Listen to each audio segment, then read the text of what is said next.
Hello, हाय, नमस्कार. मी सायली आणि सायली किचन्समध्ये तुमचं स्वागत आहे. आत्ता आपण बघणार आहोत रक्षाबंधन विशेष अशा रेसिपी. तर आज इथे आपण बनवतो आहे मैसूर पाक. त्यासाठी लागणारं साहित्य आपण वाटीच्या मापात घेणार आहोत.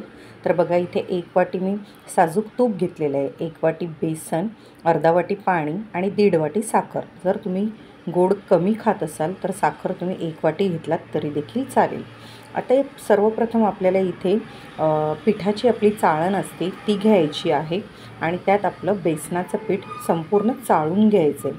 अशाने पिठामध्ये असलेल्या गुठळ्या नाहीशा होतील आणि पीठ आपलं एकदम रवाळ असं सरसरीत होईल. आता हे सर्व पीठ मी इथे चाळून घेतलेलं आहे आणि पीठ आपलं छान सर्व रवाळ झालेलं आहे. आता याला आपल्याला मंद गॅसवरती छान भाजून घ्यायचं आहे. जसं आपण बेसनाचे लाडू भाजतो तसंच, पण अगदी जास्त लाल रंग येईपर्यंत भाजायचं नाही आहे आपल्याला. म्हणजे पिठाला एक सुगंध असा सुटला भाजण्याचा की आपल्याला गॅस बंद करायचा आहे. आता पीठ भाजून होतो आहे तोपर्यंत आपण इथे तूप कढायला ठेवूया. तर इथे बघा, मी 1 वाटी तूप घेतलेलं आहे.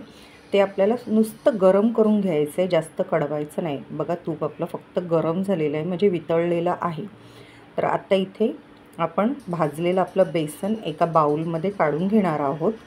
बघा, याप्रमाणे तुम्ही एका बाउलमध्ये भाजलेलं आपलं बेसन घ्यायचं आहे काढून. आता ज्या भांड्यात आपण मैसूर पाक बनवणार आहोत, म्हणजे त्याच्यासाठी एखादा डब्बा घ्या किंवा तुमच्याकडे केकचा ट्रे असेल तर तुम्ही केकचा ट्रे घ्या. तर इथे माझ्याकडे डब्बा होता म्हणून मी डब्बा घेतला आहे आणि त्याला छान असं तूप आपल्याला सर्व बाजूनी लावून घ्यायचं आहे आणि डब्बा बाजूला ठेवून आपल्याला आता हे बेसन पीठ भाजलेलं आपलं बेसन पीठ छान मिक्स करून घ्यायचे. त्याच्यासाठी मी सर्वप्रथम इथे 2 मोठे चमचे तूप या बेसनात घालून घेणार आहे आणि त्यानंतर बेसन छान असं एकजीव होईपर्यंत आपल्याला मिक्स करून घ्यायचे. थोडं थोडं आपल्याला तूप घालायचं आहे जेणेकरून बेसनामध्ये कोणत्याही प्रकारच्या गुठळ्या होणार नाहीत. बघा, आता 2 चमचे घातल्यानंतर पुन्हा मी 2 मोठे चमचे तूप याच्यात घातलेलं आहे. तूप आपलं नॉर्मल हलकंसंच गरम आहे. बघा, याप्रमाणे छान असं बेसन पीठ आपल्याला छान फेटून घ्यायचं आहे. एकदम आपण भजीला जसं बेसन पीठ वापरतो त्याप्रमाणे आपल्याला हे या टेक्स्चरमध्ये बनवून घ्यायचं आहे. अतिशय पातळही नाही, एकदम घट्टही नाही करायचं आहे.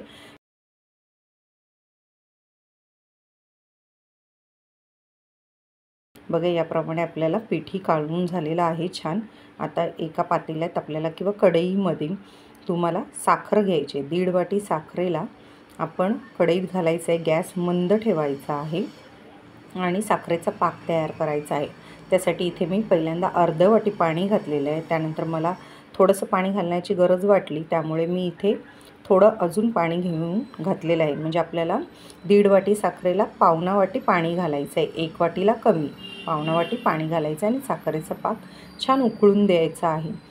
साखरेचा पाक आपल्याला एकतारी बनवायचं. एकतारी म्हणजे पूर्ण तार सुटायची नाही आहे, असं हलकंच बोटाला असं चिकट जाणवला पाहिजे. याप्रमाणे आपल्याला साखरेचा पाक करून घ्यायचा आहे.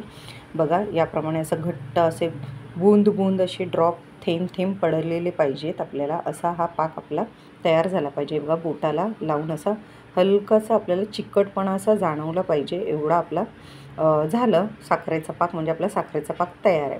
आता त्याच पाकात आपण कालवलेलं जे आपलं बेसन होतं ते पूर्ण बेसन आपल्याला घालून घ्यायचं आहे. गॅस अतिशय एकदम स्लो ठेवायचा आहे, मंद ठेवायचं आहे. कारण ऑलरेडी इथे मी स्टीलचं भांडं वापरलं आहे त्यामुळे मग जास्त काळजी घेण्याची गरज आहे. त्यामुळे मग बेसन आणि साखरेचा पाक एकजीव होईपर्यंत आपल्याला ढवळून घ्यायचं आहे. इथेही थोडीशी मेहनत जरा जास्तच लागते की सारखं सारखं आपल्याला ढवळायला लागतं.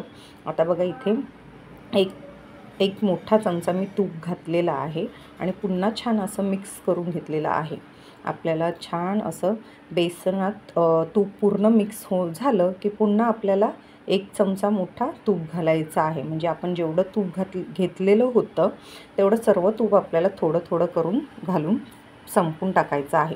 आता बघा, शेवटला एवढं तूप उरलेलं तेही मी घालून घेतले संपूर्ण आणि पिठाला छान आपली उकळी फुटेपर्यंत आपल्याला असं ढवळून घ्यायचं आहे. जेणेकरून साईड्सून पूर्ण आपलं तूप एकजीव पिठामध्ये झालं की आपलं मिश्रण बघा घट्ट घट्ट होत येईल आणि एवढं असं घट्ट घट्ट एकदम झालं या ह्याच्यात की आपल्याला ते आपल्या भांड्यामध्ये काढायचं आहे. आता बघा, मी एवढं आपलं बेसन एका भांड्यात राहणार नाही म्हणून मी 2 भांडे इथे घेतले. 2 मी येथे ट्रे एक प्रकारचे डबे घेतलेले स्टीलचे, त्यामध्ये तूप लावून घेतलेलं होतं आधीच.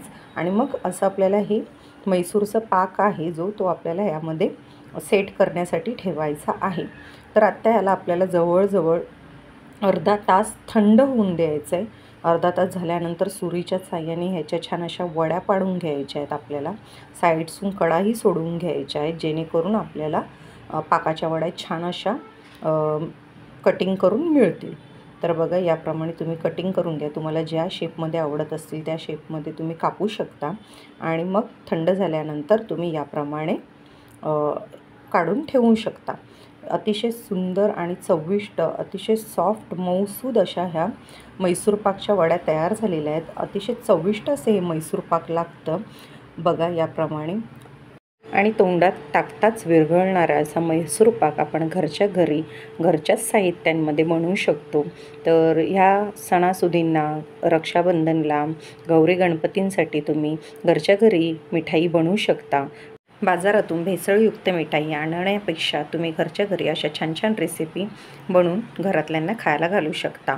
तर हा म्हैसूर पाक आपला 2 ते 3 दिवस बाहेर ठेवला तर आरामात राहू शकतो. आणि फ्रीजमध्ये ठेवला तर एक 7-8 दिवस आपला म्हैसूर पाक छान राहू शकतो. तर माझ्या व्हिडिओ जर तुम्हाला आवडत असतील तर मला तुम्ही लाईक, शेअर आणि सबस्क्राईब करा, जेणेकरून मी तुमच्यासाठी अशा छान छान रेसिपी घेऊन येईन. थँक्यू.